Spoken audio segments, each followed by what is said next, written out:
وعلیکم السلام ورحمۃ اللہ وبرکاتہ۔ آپ کا سوال یہ ہے کہ صحابہ کرام میں افضلیت کی ترتیب کیا ہے، اس کے بارے میں ارشاد فرمائیے۔ دعوت اسلامی کے اشاعتی ادارے مکتبۃ المدینہ کا مطبوعہ ایک کتابچہ ہے، کرامات شیر خدا، اس کے صفحہ نمبر 23 پر بہار شریعت جلد نمبر 1 صفحہ نمبر 241 سے 254 کے حوالے سے خلاصتاً موجود ہے کہ تمام صحابہ جنتی ہیں، اور انبیاء و مرسلین کے بعد تمام مخلوقات الہی یعنی انسانوں، جنوں اور فرشتوں سے افضل صدیق اکبر ہے، یعنی صدیق اکبر رضی اللہ تعالیٰ عنہ، ابو بکر صدیق، پھر عمر فاروق اعظم، تو یہ عمر فاروق اعظم دوسرے نمبر پر، پھر عثمان غنی تیسرے نمبر پر، مولا علی رضی اللہ تعالیٰ عنہ۔ جو شخص مولا علی کرم اللہ تعالی وجہہ الکریم کو حضرت سیدنا صدیق یا فاروق سے افضل بتائے، گمراہ بد مذہب ہے۔ خلفائے اربعہ راشدین کے بعد بقیہ اشرا مبشرہ، یعنی یہ اشرا مبشرہ میں بھی شامل ہیں، تو ان چاروں کے بعد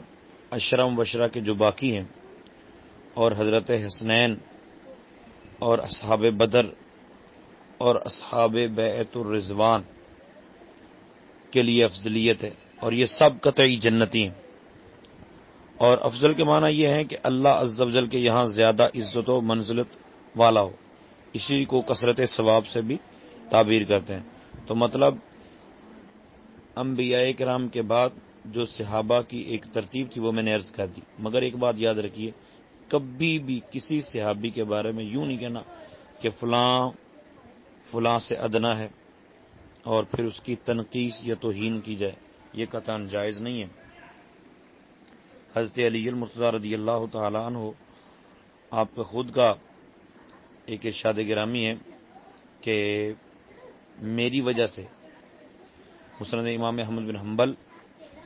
حدیث نمبر 1376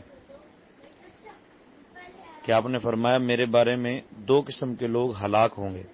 حضرت علی المرتضیٰ رضی اللہ عنہ فرماتے ہیں میری محبت میں افراط کرنے یعنی حد سے بڑھنے والے مجھے ان صفات سے بڑھائیں گے جو مجھ میں نہیں ہیں، اور بغض رکھنے والوں کا بغض انہیں اس پر ابھارے گا کہ مجھے بہتان لگائیں۔ تو اس طرح کی کیفیت بیان کرنا کہ حضرت علی المرتضیٰ رضی اللہ عنہ کو بعض اوقات صدیق اکبر سے بڑھا دینا، یا